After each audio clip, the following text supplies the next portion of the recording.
அதுக்கப்புறம் 4 அன்னைக்கு சென்னையில போராட்டத்துக்கு தயாரா இருக்கிறோம். 17ஆம் தேதி ஒரு போராட்டம் வச்சிருக்கிறாங்க. யாருக்காக? நம்ம பசங்களுக்காக தான். அது சாதிவாரி கணக்கெடுப்பு எடுத்தாதான் எவ்வளவு பேர் இருக்காங்கன்னு தெரியும். நீ 10 பேர் இருந்தா 10 பேருக்கு சமைப்பீங்க, 2 பேர் இருந்தா 2 பேருக்கு சமைப்பீங்க, 100 பேர் இருந்தா தான் 100 பேருக்கு சமைப்பீங்க. நீங்க எத்தனை பேரே தெரியாம எப்படி அவங்களுக்கு நல்ல திட்டங்களை கொடுக்க போறீங்க? எதுவுமே தெரியாது. 100 பேர் இருந்தா 100 பேருக்கு சமைச்சு அவங்களுக்கு சாப்பாடு போடணும். 100 பேருக்கு இருக்கப்போ 2 பேர் சாப்பாடு பத்துமா? அதான் இன்னைக்கு பண்ணிட்டு இருக்காங்க. நம்ம 100 பேர் இருக்கோம், ஆனா சாப்பாடு 2 பேர் சாப்பாடு தான் நமக்கு போடுறாங்க. அதெல்லாம் இல்ல.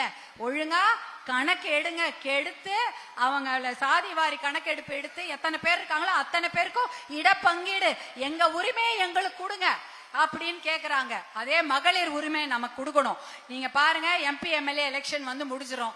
அதெல்லாம் நீங்க நல்லபடியா அன்புமணி அண்ணன் பின்னாடி ஓட்டு போட்டு அவங்கள நல்ல நிலைமைக்கு கொண்டு வாங்க. அடுத்தது உங்களுக்கான தேர்தல் வரப்போகுது, உள்ளாட்சி தேர்தல். உள்ளாட்சி தேர்தல்னா கவுன்சிலர்லாம் நீங்க ஆகலாம், 50% பெண்களே ஆகலாம்.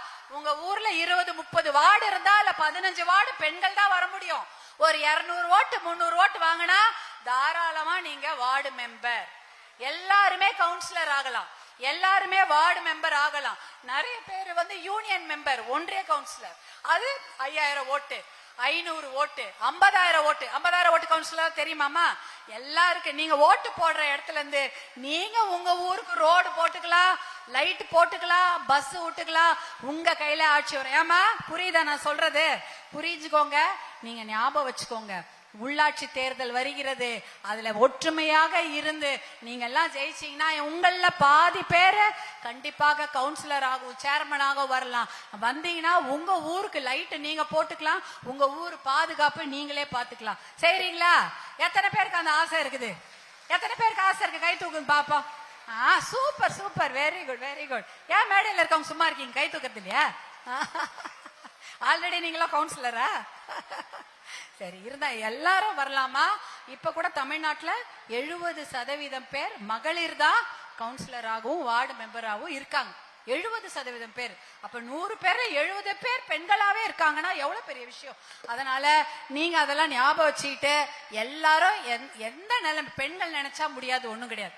ஏதா இருக்கா? ஆட்சி மாற்றத்தை கொண்டு வரலாமா இல்லையா? கொண்டு வந்தா சாராய கடைக்கு ஒரு பூட்டு, போதைக்கு ஒரு பூட்டு, கள்ளச்சாராயத்துக்கு ஒரு பூட்டு. கள்ளச்சாராயனாலும் இங்கதானா, கள்ளச்சாராயனாலும் இந்த விழுப்புரத்துல கொஞ்சம் பேர் நிறைய பேர் இறந்துருக்கிறாங்க, கள்ளக்குறிச்சியிலே இறந்துருக்கிறாங்க. கள்ளச்சாராயத்தையும் ஒழிச்சு எல்லாமே சரி பண்ணிட்டு மகளிர் பாதுகாப்புக்கு முன்னுரிமை கொடுப்போம்.